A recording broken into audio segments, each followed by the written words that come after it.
Good, man. How are you? I didn't even shower. What's that?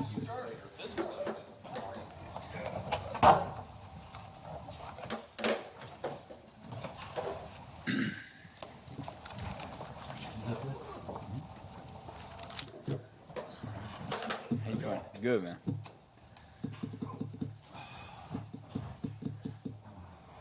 All right. Is there an opening statement? If there is, good to see everyone again.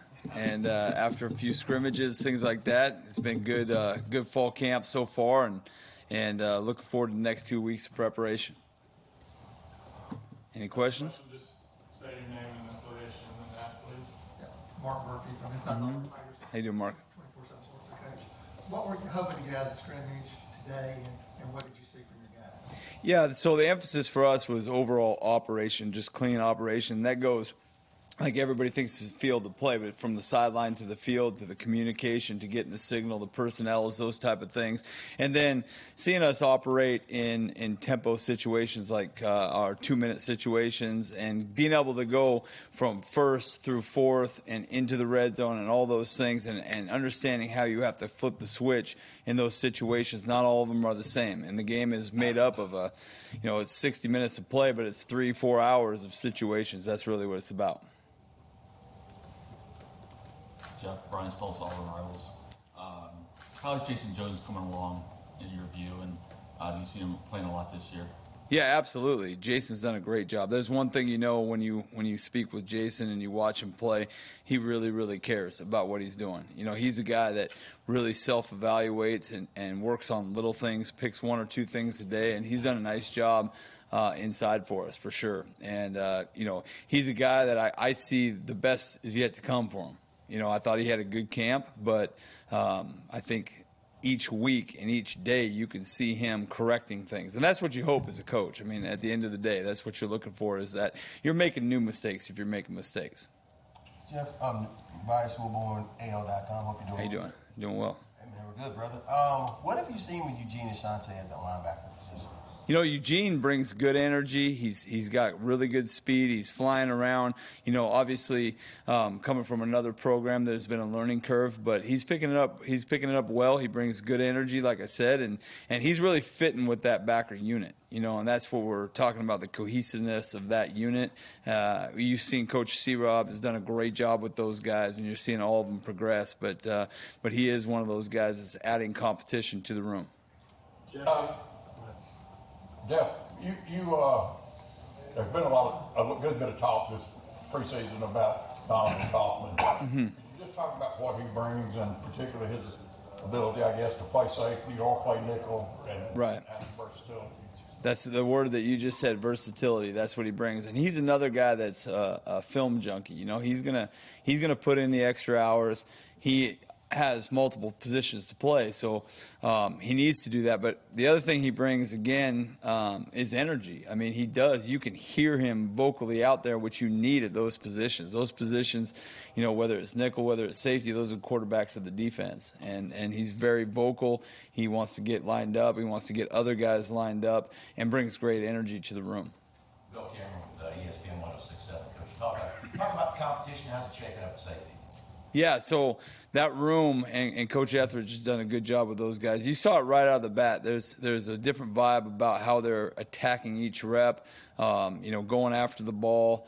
And when you add competition, I mean, you have a bad day, there's another guy that can take that spot. And really, I think they've done a great job of helping each other out, yet competing on the field. And that's really what you want. I mean, you look at the best of the best. They're coaching each other, trying to get each other better. But at the end of the day, those reps on the field, man, you got to maximize them. And I think we're getting closer in that room.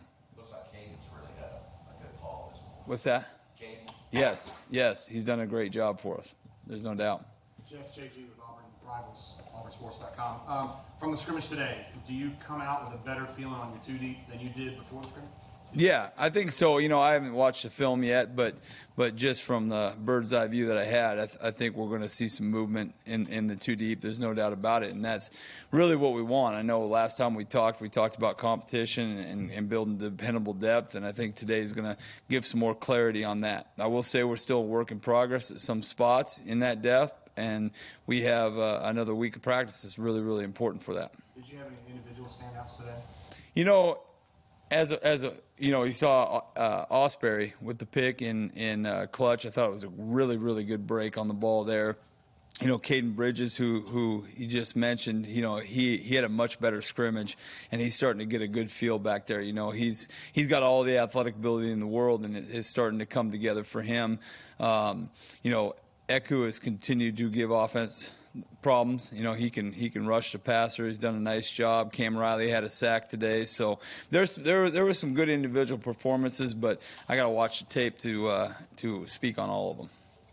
Lance Dahl, Auburn Daily coach, you mentioned an interception there. Creating turnovers last season was a bit of an issue at times. Are you starting to see maybe some more improvement in that area during fall practice so far? Absolutely, especially early on. And then, you know, the hardest thing is being consistent in anything, whether it's turnovers, pursuit, any of those things, just consistently doing it.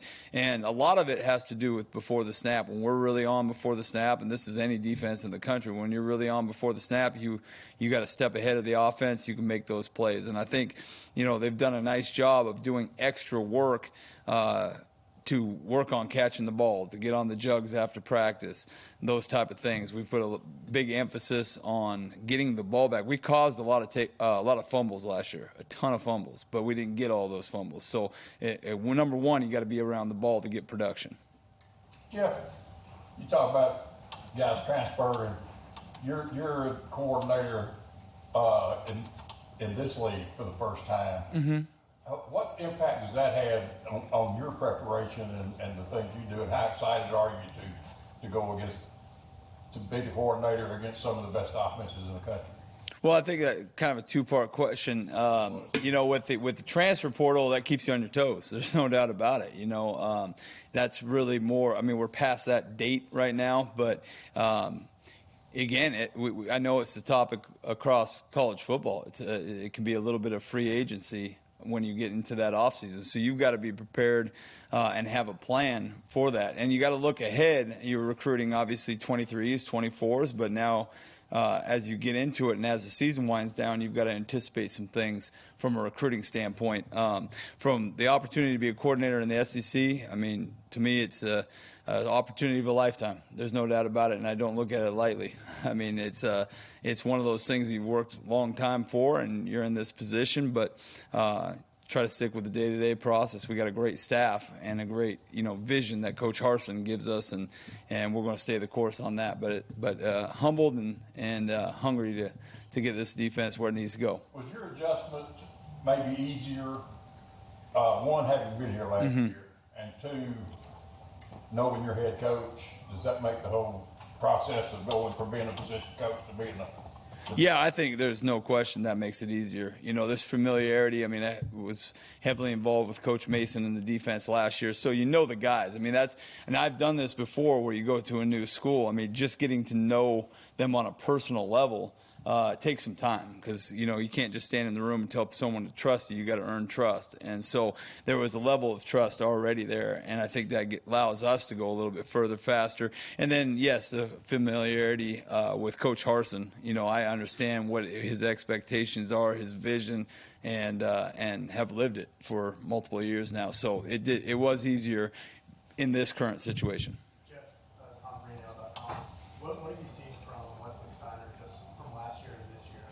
What's the biggest difference in this fall? Right, I think experience, and Wesley's done a nice job of really not taking any steps back. You know, there was obviously coaching change. We hired Coach Robinson. He's done a great job with those guys. And, you know, Wesley is just taking step by step each and every day. I think he's more confident in what we're doing and when to be vocal and when not to. You know, I think when you're in a backup role and you know you're in a backup role versus competing for a starting job, you know, sometimes you don't get the opportunity to compete against the number one group all the time. And he's got opportunity to compete against the ones, the twos. You know, he had to play multiple positions last year as well, and I think he's settled into a spot this year. And, you know, he's always been really, really good on special teams, but it's been good to see him progress on the defense side of the ball. Jeff, go ahead. Jeff, I think we have a pretty good idea who your 4 or 5 guys are on the defensive line. But have you developed some rotational depth there that you have trust and belief in to put out there, in an SEC type environment? Yeah, absolutely. Those you mentioned it. Those starters. I've done a nice job, and really, I've seen them take some big strides in the last few days.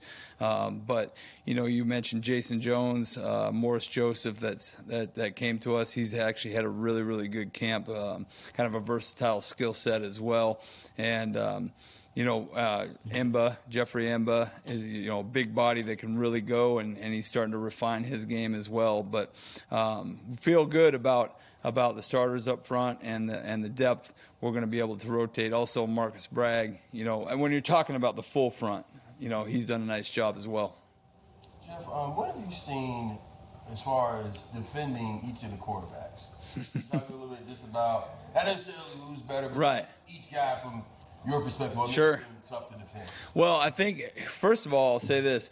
I was talking to the defense. That's an advantage for us, when you have different style of quarterback to defend, because each week in the SEC, it's going to be something different depending on who it is, right? There's some teams that will spread it out and run the quarterback. Some guys are more drop back, and we're able to see it all, and you have to also call the game a little bit different depending on the style of quarterback. I mean, that's the most important position on the football field, and we all know he touches the ball every single snap. So it has given us opportunity to be in different structures of defense to defend those guys. And, it's also locking into the awareness as a player, because a lot of times, you're going from ones to twos and things like that. That's a little different than a game, but they ought to be locked in. Okay, Robbie's at quarterback or TJ's at quarterback. So there's a little different style to it. But then from there, as far as with each quarterback, what makes Finley unique, what makes Ashford unique, what makes Calzada? Yeah, and I don't want to get too deep into it, but Robbie, we're not, no secrets, he can really run, so that is something that he has. But I think they've all operated within who they are, and our offensive coaching staff has done a great job of really tailoring certain things to their strengths. Jeff, Nathan King, Auburn 247. You mentioned Cam, you mentioned Wes. Both of them, talking to them the last couple of weeks, they've talked about how important that experience was. Yes. Obviously, you guys would have liked to have had OP in the spring, but both of them kind of get those first team reps. What have you seen in terms of maybe their leadership, football IQ, that kind of stuff, that maybe they wouldn't have had so much experience if they hadn't had a chance to get those first team reps in the spring? Right. And here we really, what you just said is one thing that we talked to them about. Having that opportunity with Owen sitting out of spring, that was a great opportunity. It's, mental reps are good. They are, and you have to get them. Okay, practice reps are really good. You need to get them. Game reps are the best, right? But we say pros get all three. Well, they had an opportunity to get more reps and work together and work with some different guys in the spring. And there's no way of going back in time and telling, but I think that helped them, kind of jumpstart their fall camp. I think there's no doubt about it. You can't beat experience. How interesting of a pairing are they to kind of go alongside Owen, considering it seems like different, not only different frames, but really different skill sets? Yeah, and I know him so much on a personal level too. I mean, it all fits. Let's put it that way. They're definitely different personalities. They're all really, really close. That it's a very close, tight knit group. That linebacker room, and you want it that way. But yeah, their skill sets are a little bit different. There's no doubt about it. And in certain defenses, you're going to put one guy maybe in a little bit different spot based off his size or length, or ability to set fronts and things like that. But both of them have done a nice job, and really, Owen's done a really good job. Owen's done a really good job. I mentioned this last time I talked. There's not a whole lot of guys that at this level that understand how to prepare like Owen Papo does, and he is a great teammate. And so that room gets closer with when they see a guy like that prepare. Hey, if you want to play, you've got to do what he's doing. What makes Morris Joseph unique, the Memphis transfer? Yeah, so Morris has the ability to play a few different spots for us. He's quick enough to be on an edge. He's able to use his hands really well, and he's a good athlete. So what makes him unique is his skill set allows us to be a little bit more versatile with him. Time for a few more. What was it like when you finally would get Craig Mcdonald back out there? You watch this tape at Iowa State, guys like a hard hitter. What's he like actually getting in touch with himself? Yeah, so Craig, again, a guy in the spring that was coming off an injury, and I've seen him take his game. I think the hardest thing in anything, it's just like going to a new job or when you've been at a place for a long time, is just acclimating to the system. And a lot of times it's just language. I mean, that's it. We all speak a different language. Emba, when he's learning the playbook, I said when bonjour means hello, we're gonna be going the same direction, right? So it was really more catching up to the language and the system of our defense because he had been embedded in another system. But we're seeing him take some strides, especially this late part of camp. He's taking a lot of strides. Could you talk about Robert Woodyard, how he's doing as also a rival? Yeah, absolutely. Robert's another guy, he just got here not too long ago in the summer, and he's progressing every time. And you saw it in the first scrimmage. He ricocheted off one, got a tackle for loss, and I think sometimes you need that spark to remind you how much you love the game, because I think Robert loves playing in the box. He does. He does a good job with that. And again, there's a learning curve with everybody, but as of late, and that's usually how it goes. Early, it kind of goes up and down, and then you start seeing either a slow progression. We talk about trends. One good day doesn't make a trend, and one bad day doesn't make a trend, but we're starting to see him trend in the right direction for sure. And he's got a smile on his face. Is it easier for a guy maybe like Keontae Scott, who's playing corner, to come in and play right away as a late arrival and got down a linebacker? Yeah, there's a lot going on at linebacker now. Keontae, he can play in a few different spots too. There's no doubt about it. And I think there's a learning curve in anything. But coming from high school to the college level versus college to the college level, it usually takes a little bit more time. Sticking with the quarterback up there, obviously Jalen and Nehemiah have a lot of experience Mm-hmm. in this system already, but how's the rest of that room kind of come along behind them this preseason? Yeah, they're doing a good job. You saw, DJ James is coming along at that spot. And, you mentioned Keontae Scott. And it kind of goes back to the same question we were talking about, the safety room. That whole DB room I think they have a great understanding that they're all competing. I think that's the biggest thing. I think that sounds easy for us to say. It's not always easy for them to operate that way. But I think they've done a nice job, and even a young guy like Jaden Osbury you saw today make a big play. I mean, that timing of that, you have to have confidence to have that timing. If you're a step off, you're not making that play. So it's showing up for sure. All right, thanks, Coach. All right, thank you. Appreciate you guys.